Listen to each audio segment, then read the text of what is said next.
반사의 법칙을 알아본 상태에서 여러분들이 용어를 몇 가지 알아야 되는데 바로 상이라는 용어와 정반사, 남반사를 알아봅시다. 상이란 무엇인가? 거울이나 물속처럼 속에 생기는 속에 보이는 모습, 물체에 보이는 모습, 여기 모습 앞에 보이는 모습을 상이라고 한다는 거예요. 여기 보이는 거. 바위에서 사람이 물에 비친 바위를 보면 이 그림처럼 실제로 존재하는 산이, 바위가 물속에는 실제로 존재하지 않죠. 그러면 이거를 상이라고 하는 거야. 상. 실제로 존재하는 물체가 물에 비쳐서 혹은 거울에 비쳐서 보이는 것을 상이라고 합니다. 우리가 상을 느낄 때 상이 물에 있다고 느끼는 이유는 실제 빛은 물에서 반사가 되거든요. 반사가. 문제는 반사가 됐을 때 사람의 머리가 아니라 눈은 이렇게 여기에 상이 있는 것처럼 느껴질 거예요. 여기에. 실제 빛은 여기서 출발했지만. 그래서 여기 있는 것처럼 실제로 존재하는 공간이 아닌 가짜 세계에 존재하는데도 상이 만들어진다는 것을 알아두시고요. 정반사라는 것은 매끈한 표면에서 모두 같은 각으로 입사했다면 모두 같은 각으로 반사되는 현상을 정반사. 남반사라는 것은 모두 평행하게 모두 같이 입사를 하지만 표면이 거칠하여 반사의 법칙을 모두 따르지만 반사된 결과가 난잡하게 혹은 무작위로, 그러니까 반사의 법칙을 따르지만 멀리서 보기에는 반사의 법칙을 따르지 않는 것처럼 나가는 것을 남반사라고 해요. 여러 방향으로 나가는 것을 남반사라고 합니다. 그래서 남반사는 이렇게 여러 방향으로 가는 것을 남반사고, 남반사의 결과로 이렇게 물체의 상이 명확하게 보이지 않는 경우가 존재합니다. 그렇다면 이제 계속해서 평면 거울에 의해서 상이 어떻게 생긴지 보겠습니다.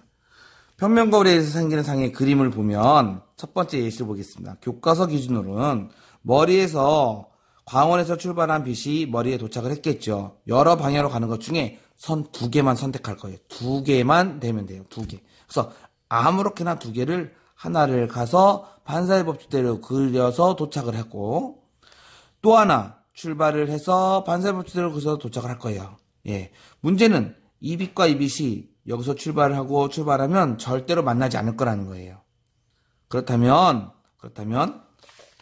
앞장의 이 그림을 참고하여 상은 빛이 물체에서 출발한 것처럼 느껴지는 곳이거든요. 출발한 것처럼 느껴지는 곳.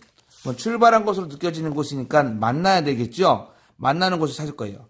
앞으로 가면은 만나지 않을 것이 명백하니까 존재하지 않는 세계로 점선으로 여기서 출발한 것처럼 느껴지고, 여기서 출발한 것처럼 느껴져서 선을 그리다 보면 만나는 곳이 존재하는데 바로 여기가 이 사람의 머리끝이 보이는 데가 되는 거죠.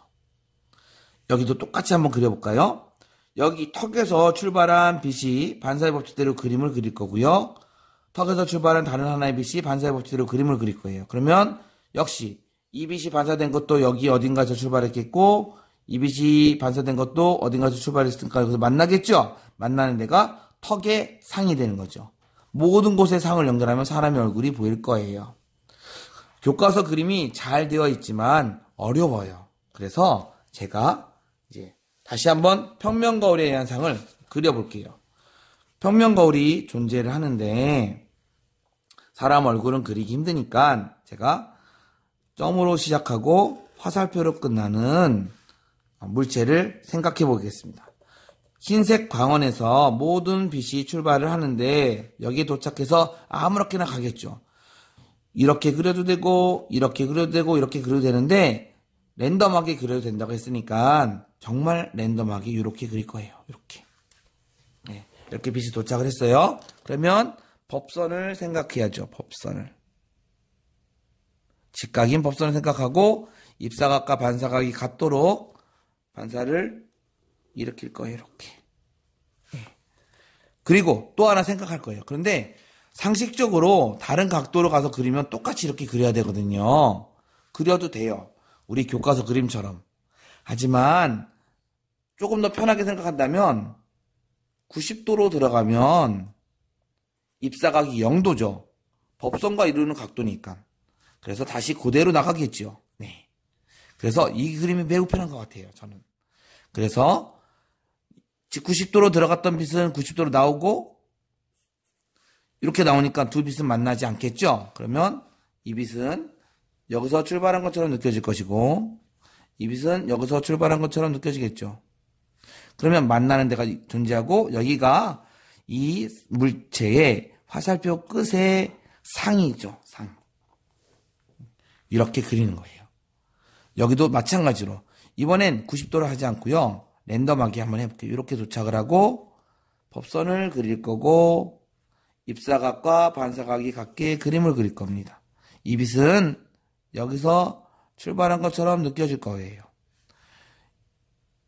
아주 엉뚱하게 이렇게 출발한 빛이 법선을 그리고 입사각과 반사각이 같게 그리면 이 빛이 어딘가에서 출발한 것처럼 느껴질 거고 여기가 끝에 되겠죠. 모든 것을 연결하면 상이 얘의 상이 여기서 나타나겠죠. 재밌는 점은 이 공간은 가상 공간이죠. 우리는 이러한 상을 허상이라고 해요. 실제 존재하는 빛이 만난 게 아니고 가상의 빛, 직진했다 가정하면이라고 생긴 가상의 빛이 만든 상을 허상이라고 합니다. 평면거울에 대한 허상을 직접 그림을 그려서 확인하는 것이 좋겠습니다. 그러면 평면거울 말고 어려운 것이 또 있죠. 바로 볼록거울, 오목거울이에요. 용어를 알았으면 합니다. 볼록거울과 오목거울에서 제가 볼록거울을 먼저 그릴 건데 볼록거울은 이렇게 중심, 볼록거울이 원의 일부라고 생각하고 그 중심, 또 볼록거울에서 빛이 모이는 곳을 초점이라고 합니다. 초점. 문제는 이 초점이 볼록거울에서는 여기가 거울면이고 여기는 존재하지 않는 세상이니까 여기는 가상의 세상이라는 거예요. 네. 그러면 볼록거울 앞에 있는 물체는 어떻게 보일까요? 전에 볼록거울을 탐구할 거예요. 어떤 빛이 이렇게 쭉 가고 초점을 지나는 요 선을 우리는 광축이라고 합니다. 광축이라 하고 초점이 존재하고요. 그러면 광축과 평행하게 가는 빛은 법선을 그리고 반사의 법칙을 적용하여 이렇게 가는 것처럼 보이겠죠. 제가 그림을 좀 엉망으로 그렸습니다. 이렇게 가는 것처럼 그리겠죠. 그러면 이 빛은 사실상 초점에서 출발한 것처럼 반사할 거예요. 중요한 사실입니다. 초점에서 출발한 것처럼 반사할 거예요. 그리고 볼록거울에서 요 광축과 거울이 받는 요 중심으로 들어가면 광축 자체가 법선이니까 반사의 법칙을 따를 거예요. 반사의 법칙을 따를 거예요. 예. 그리고 초점을 지나면 이라는데 볼록거울에서는 초점을 지나는 케이스가 없어요. 그래서 알아둘 점, 광축과 평행하게 입사하면 한 빛은 초점에서 출발한 빛처럼 반사한다. 이게 첫 번째예요. 광축과 평행하게 입사한 빛은 초점에서 출발한 빛처럼 여기서부터 반사한다가 되는 거예요. 두 번째, 거울의 중심으로 입사한 빛은 반사의 법칙을 따른다예요. 중심으로 들어간 빛은 반사의 법칙을 따라서 반사한다예요. 예. 그러면 이제 볼록거리 현상을 그림으로 한번 그려볼게요. 이번엔 이렇게 생긴 거울이라고 하고요. 광축을 제가 그리고요. 초점을 인위적으로 하나 그렸어요. 물체를 이렇게 그려봤는데 이 물체가 여기 화살표 끝에서 광축과 나란히 입사를 하면 초점에서 출발한 것처럼 갈 수 있다고 했죠? 초점에서 출발한 것처럼 반사할 거예요. 그림을 반사할 거예요. 그리고 중심으로 들어간 빛은 반사의 법칙을 따른다고 그릴 거예요. 이렇게. 이 빛은 이 빛과 이 빛이 만날 것 같지 않으니까 이 빛이 출발한 출처를 찾아보면 여기서 오는 거고 빛이 만났지요. 그래서 이렇게 보여요. 볼록거리한 상은 어떤 특징이 있냐?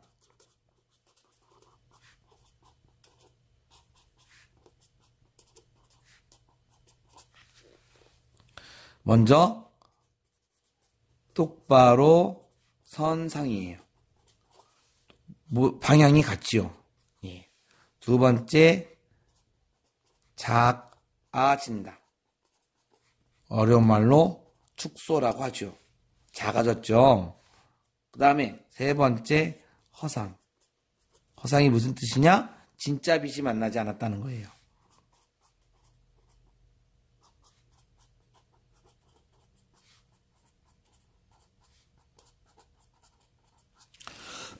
그림을 한번 그리면 더 쉽게 이해가 될 거고요. 아까 전에 적었던 요 원칙에 따라서 볼록거울의 상을 그려본 거예요. 이제 오목거울의 상을 그려볼 거예요. 오목거울은 똑같이 그림을 그릴 건데 이렇게 그리고 제가 이렇게 그림을 그려볼게요. 그러면 역시 여기 광축이 되겠고요. 오목거울은 여기가 가상의 세계, 여기가 질서의 세계가 되겠죠. 볼록거울과 똑같이 어딘가에 초점이 존재할 거예요. 초점이 존재할 거예요. 그러면 이제 여기는 한 물체를 생각해 보겠습니다. 멀리 있는 물체인데 물체를 생각하기 전에 먼저 똑같습니다. 광축과 나란히 출발한 빛은 반사의 법칙대로 법선을 그리고 입사각과 반사각으로 그리면 이렇게 가요. 무슨 뜻이냐? 광축과 나란히 입사한 빛은 초점을 지난다. 죄송합니다. 여기다가 반사하여 반사해서 초점을 지나게 돼요. 물론 직선으로겠죠. 두 번째, 아까랑 똑같아요. 중심으로 가는 선. 중심으로 입사한 빛은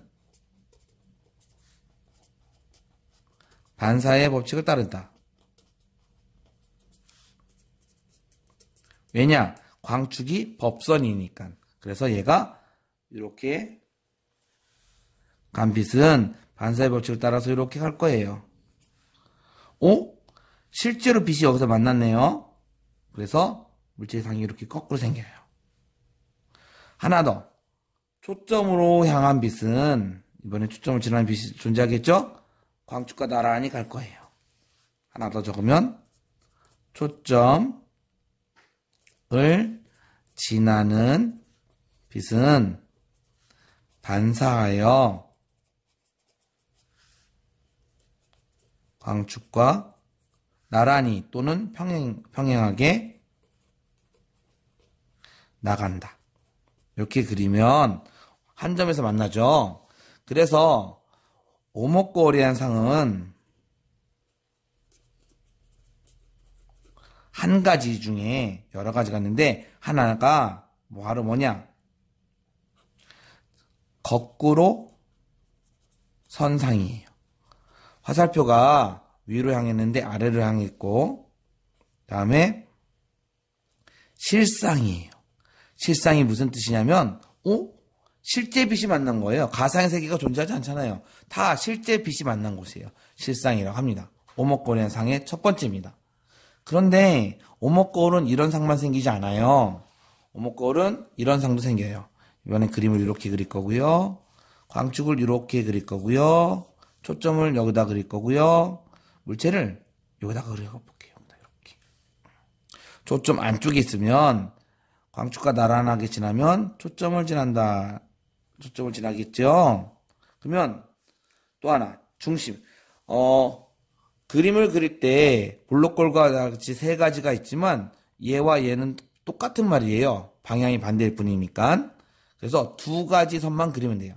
하나를 그렸고요. 그 다음에 중심으로 가는 빛이 반사돼서 이렇게 하겠죠. 그러면 이 빛과 이 빛을 만날 것 같지 않네요. 그러니까 이 빛은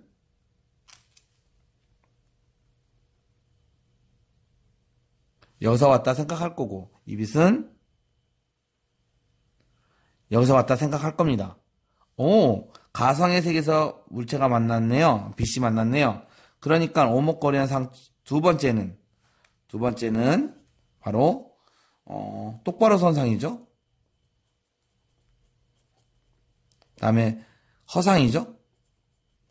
그리고 확대가 되었습니다. 그래서 우리 교과서에 이렇게 요런 사진 밥풀이 아니라 이제 수저에 오목한 부분, 오목거울처럼 해서 멀리 있으면 거꾸로 선 상이 보이지만 가까이 있으면 이게 확대돼서 보이거든요. 여러분들 집에서 수저에 밥풀을 무척 가까이 대면 역시 밥풀이 크게 보이는 것을 확인할 수 있을 겁니다. 그래서 거울에 이렇게 상이 나타납니다. 그러면 정리를 해보면 광축이라는 것은 거울이나 렌즈의 중심과 초점을 지나는 가상의 직선을 말하고요. 오목거울에서는 광축과 나란하게 들어온 빛이 한 점에서 만나죠. 우린 거기를 초점이라고 합니다. 오목거울의 예로는 이렇게 손전등에서 빛이 한쪽으로 가게 하는 거, 오목거울의 예가 되겠죠. 볼록거울에서는 광축과 나란하게 들어오면 빛이 다 반사가 되는데 이 빛이 여기서 오고 여기서 온 곳에 한 점이 있어요. 이 한 점이 가상의 초점이 될 거고요. 초점에서 나간 것처럼 빛이 나갈 거예요. 볼록거울의 예는 이런 경우가 있겠죠.